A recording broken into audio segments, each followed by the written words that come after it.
The International Association for Near-Death Studies presents NDE Radio, a weekly exploration of near-death experiences and similar encounters with the other side.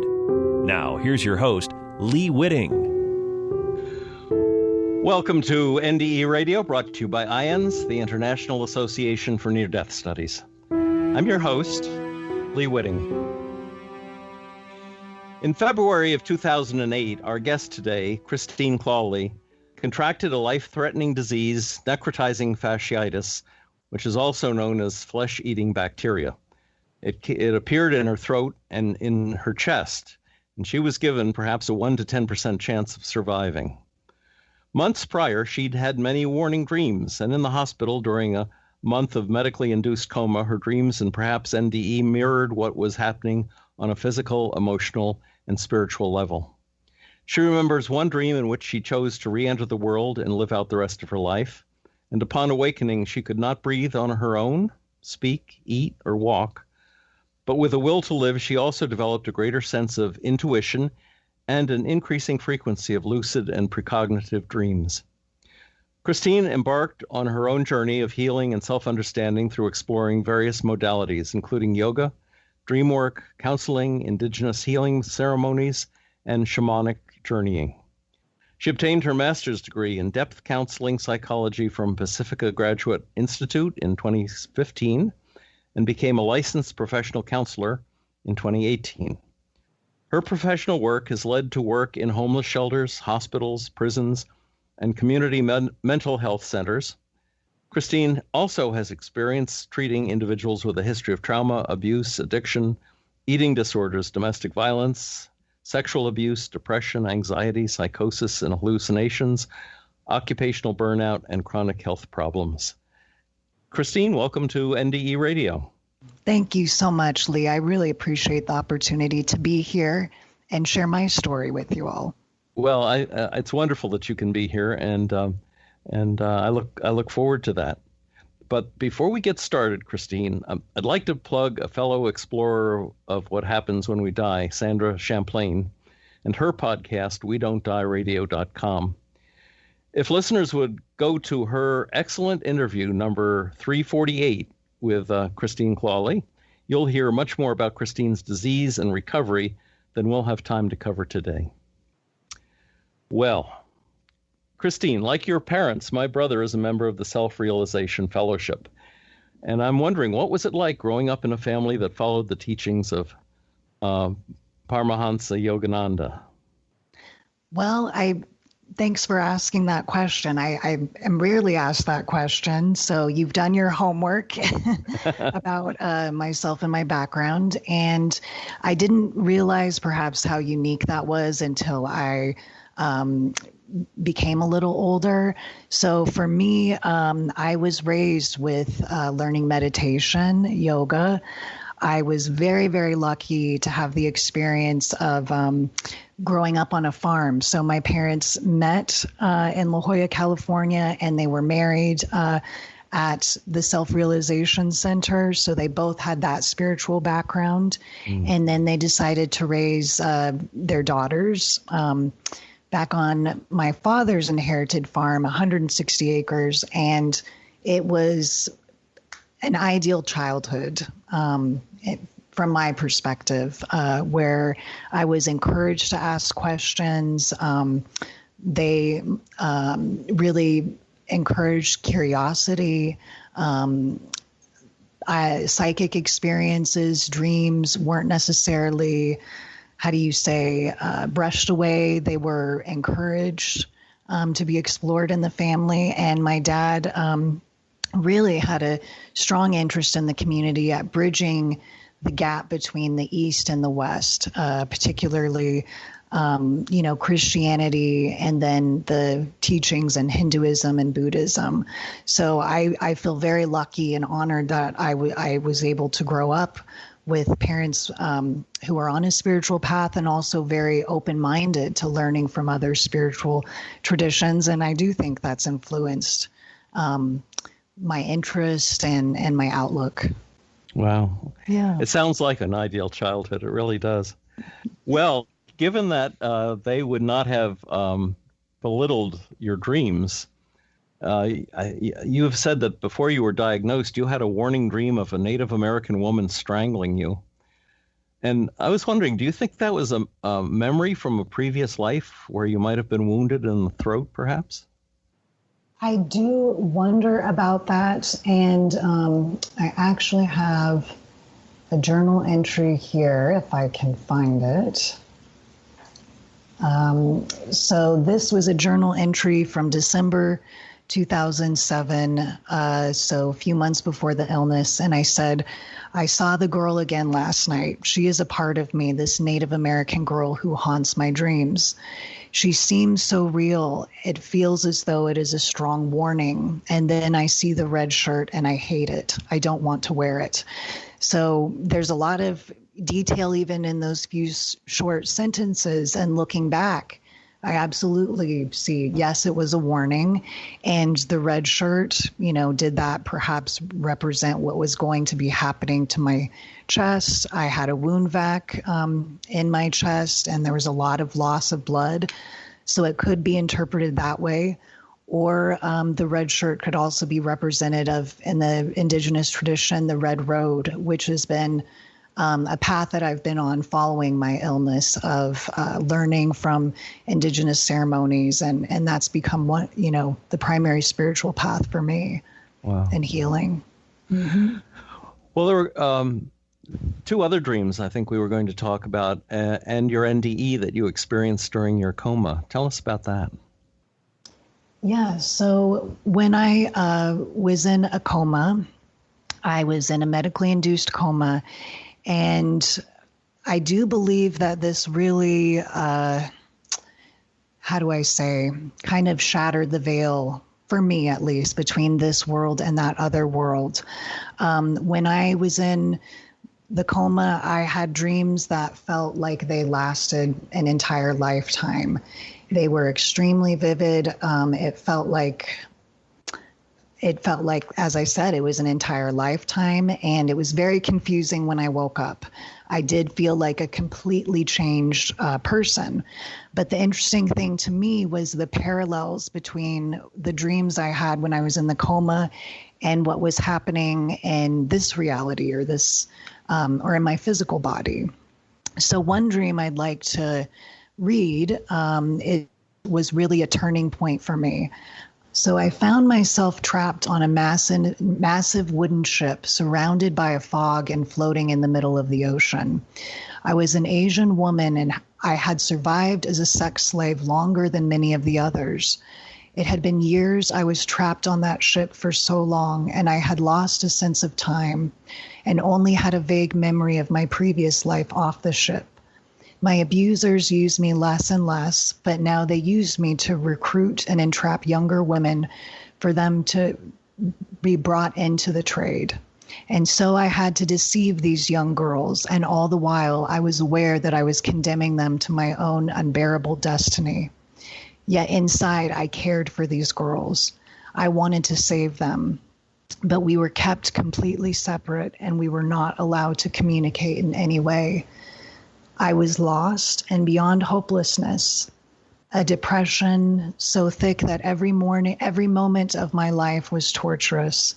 It was because of my role and my fate that I hated myself and desired to end my life. I could feel the creak of the boards and the soft-colored wood beneath my feet.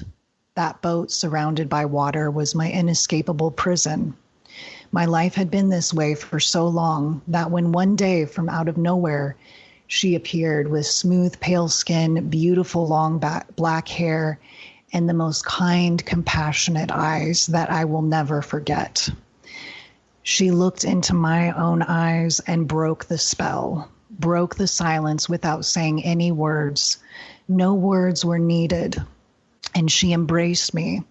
And as she did, my desperate isolation and hopelessness completely melted away. She gazed at me with complete understanding and compassion of my personal suffering. She was a beautiful angel, and she was my sister, and I felt the warmth of this sisterly love. I was already rescued and set free because I had regained my inner strength. And this is the second part. I'm not quite sure how this ties into my world yet, but she had traded balloons of opium for my life while risking her life. And then we began to use these same methods to rescue others. These drugs, these balloons were worth more than a human life, but we could never forget or turn our backs on the suffering of these girls. And so we began to rescue more and more, one by one, and would always know the true value of human life and the systems that attempt to crush and exploit it. Wow. Do you believe that actually happened in a previous life? For me, I do suspect it's possible. I know there's a lot of different theories. There's theories that past lives do exist. There's theories that there's different parts of us existing in other dimensions, or that all time is happening simultaneously, but there's a lack of awareness of these other parts. The important thing to me is that this dream was so powerful. It did represent a turning point where I knew I was going to live. I wanted to live. And in fact, later, upon waking, my sister had told me there were moments where I would temporarily awaken from the coma and lock eyes with her and be crying and tearful. Oh, wow. So although I have no memory of that, I really truly believe my family being there, the prayers that were sent to me also helped me reach this point where I began to get better, even if it was just, minutely. Well, your dream interpreted your locked gaze with your sister. That's wonderful. Now you had a very peaceful. Was this dream what led into what you called your NDE, where you were in a very freeing space? I've forgotten. You told me a little about it. No problem at all. So this I actually did not have memory of either until about 2 years ago, when I had a spontaneous event, like I would call it a healing experience, where I relived my NDE, the experience of, the pain I was in, being in the coma, and then this moment where I was, when you're in so much pain, and even though I was in a coma, again, I think it registers in the physical body. It was so much pain, and I was unable to cry or scream or anything. And I was resisting and fighting. And there was a moment where I completely let go. And I was absorbed into this just incredible energy. I don't know how else to describe it, of, free of pain, love. And I realized in that moment, there is no death. And in that moment as well, there was a decision to return to my body with this new awareness. And when I woke from the coma, I was changed. I had such a drive to live. I felt so connected to my family. And even though I had all these obstacles to face in my recovery, I was not I was discouraged at times, but I would not let that get in the way of my desire to live another moment. And ironically, sometimes I look back on that time when I was in the hospital and I miss that experience, that feeling where every moment is so precious because you don't know whether you're going to live moment to moment, that you have such crushing gratitude for your life. In the other, hold on a second, I'm trying to think. It's hard to put into words, this experience.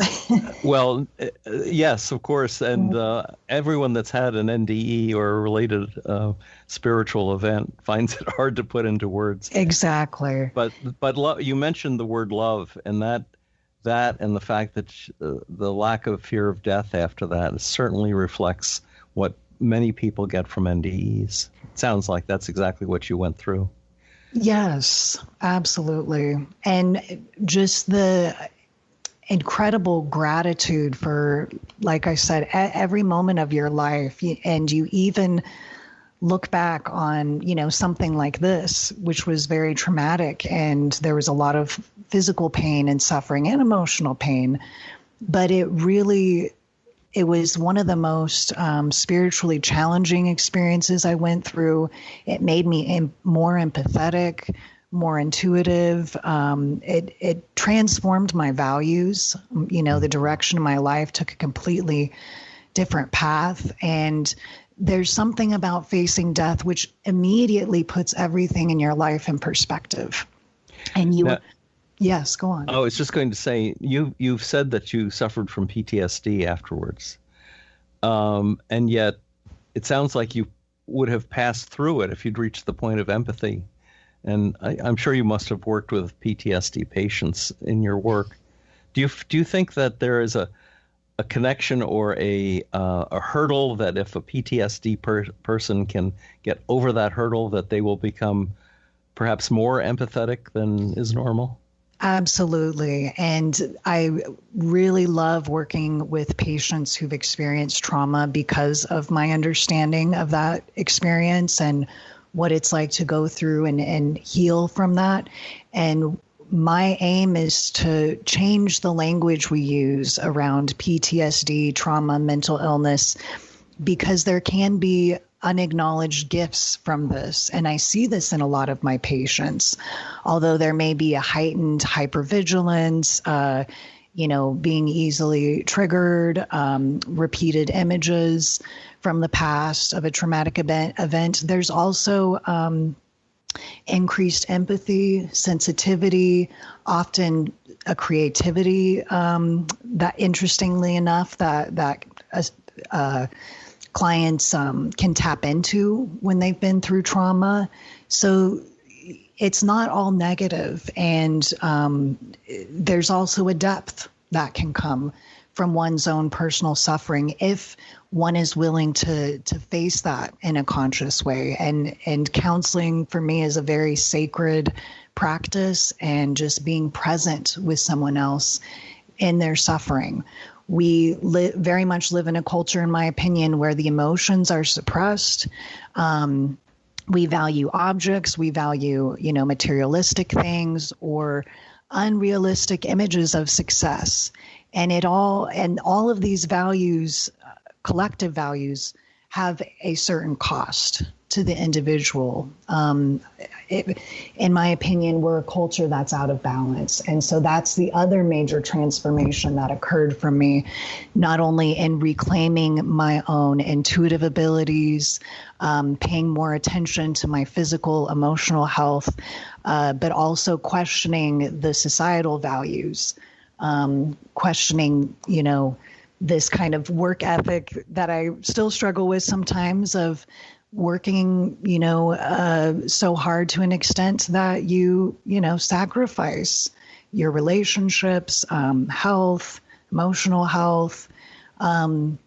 So all of this was questioned for me. And, it's as I learn to kind of separate out what are my own authentic values versus, what I've been conditioned by the culture, that helps me in working with my clients as well, sure. To reclaim their authentic values and gifts, and be able to separate out the conditioning, the false conditioning. Yeah. I'm going to throw a different sort of question at you right now. Mm-hmm. On your website, you have a quote from Carl Jung, and let me read it. "The dream is a little hidden door in the innermost and most secret recesses of the soul, opening into that cosmic night which was psyche long before there was any ego consciousness, and which will remain psyche no matter how far our ego consciousness extends." Could you explain that to our listeners? Absolutely. I think, I can't remember if Jung said it or another author. It's attributed to C.G. Jung. Yes, but there's another quote that, receiving a dream and not analyzing it is like receiving an unopened letter and throwing it away. It's a letter from your soul from your subconscious. And we live in such a world where the pace of life is so fast. With technology, really, we're expected to be connected all the time, focused on the external. And so for myself, and I think for others, dreams offer this direct access to this deeper part of the self. And I've had incredible, breakthroughs and messages by paying attention to my dreams. I've experienced precognitive dreams. I've had dreams that have been life-saving for family members.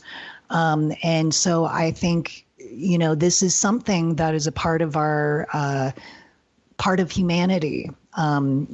There's a lot of research that confirms that we have the ability to foresee events before they happen on a subconscious level, whether that be registering it through information in the body, having a physical reaction to something, call it that gut feeling, or maybe even through a dream, that we can actually detect events before they happen.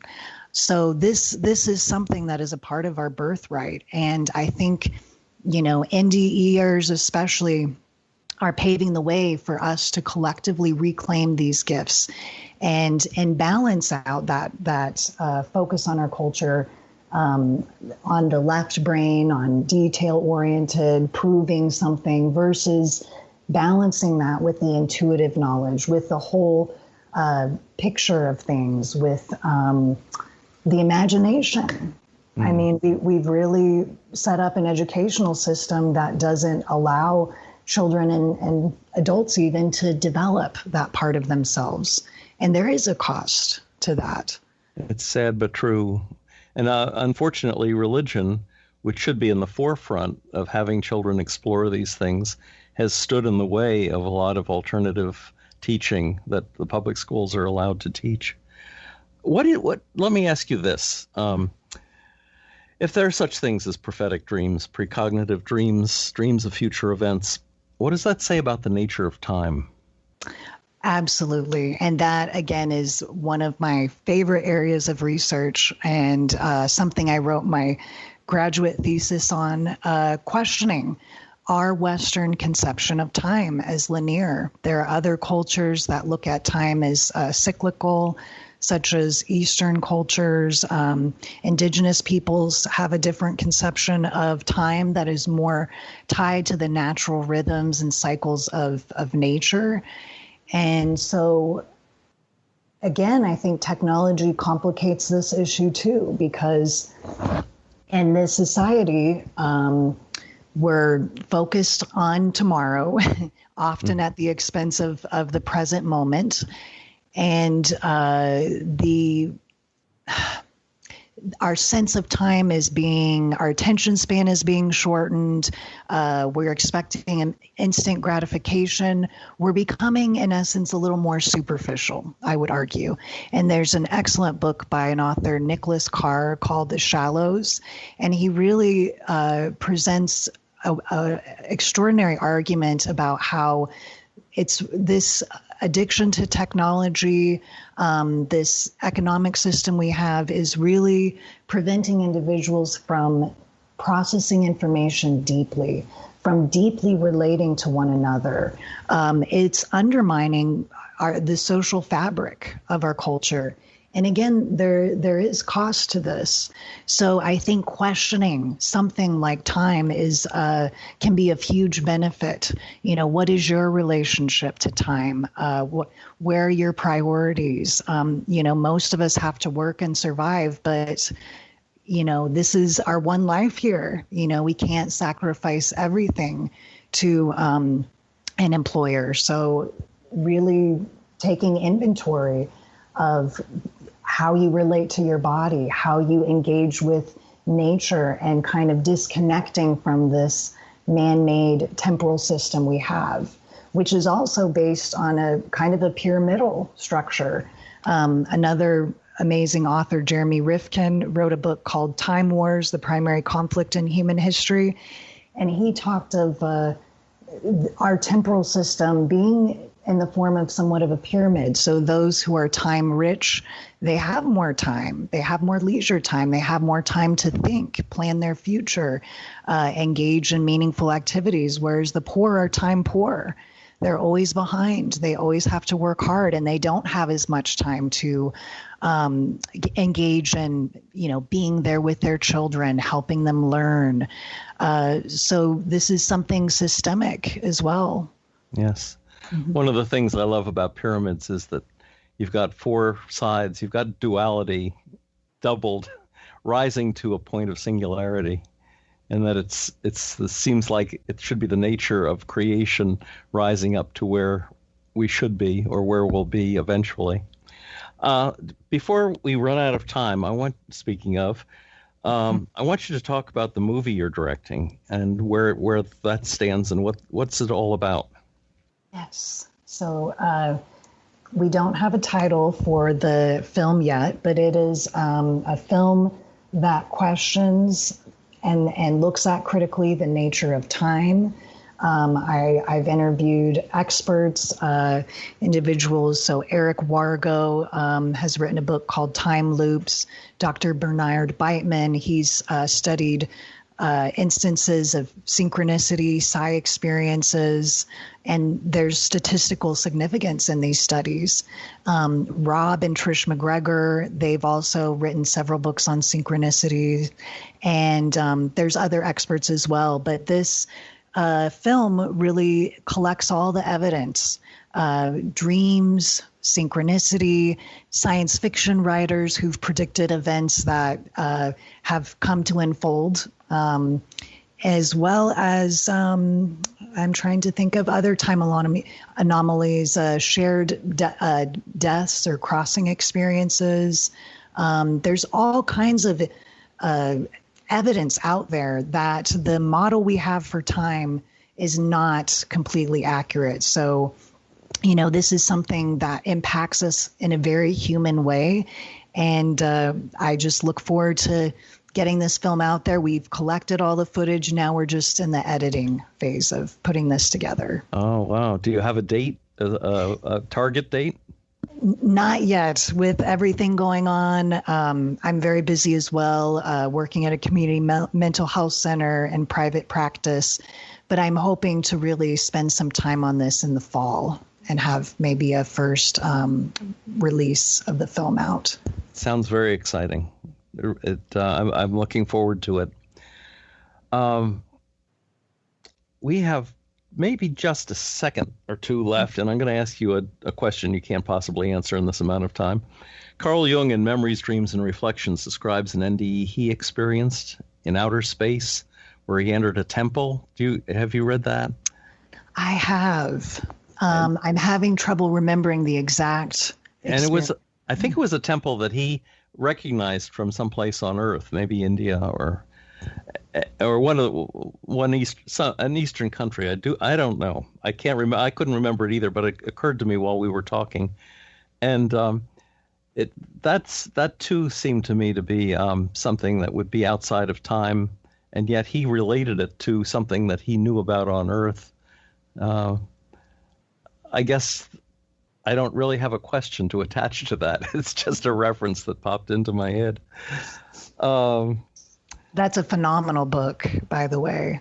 Yes. Very, very life-changing for me to read that book and realize, wow, there's another psychologist in the world who's had these experiences, has language to describe these experiences. And my gosh, we just kind of skip over that, in school most of the time. But he really has contributed tremendously to the field. Mm-hmm. And when you look at the split that took place between Jung and Freud, and what a completely different point of view or set of conclusions the two of them came up with, it's really astounding, looking at the same material and reading it so differently. Absolutely. Well, Christine, I'm afraid we're out of time for today, but tell the listeners how they can find your website. And I don't know that, you haven't published a book yet, have you?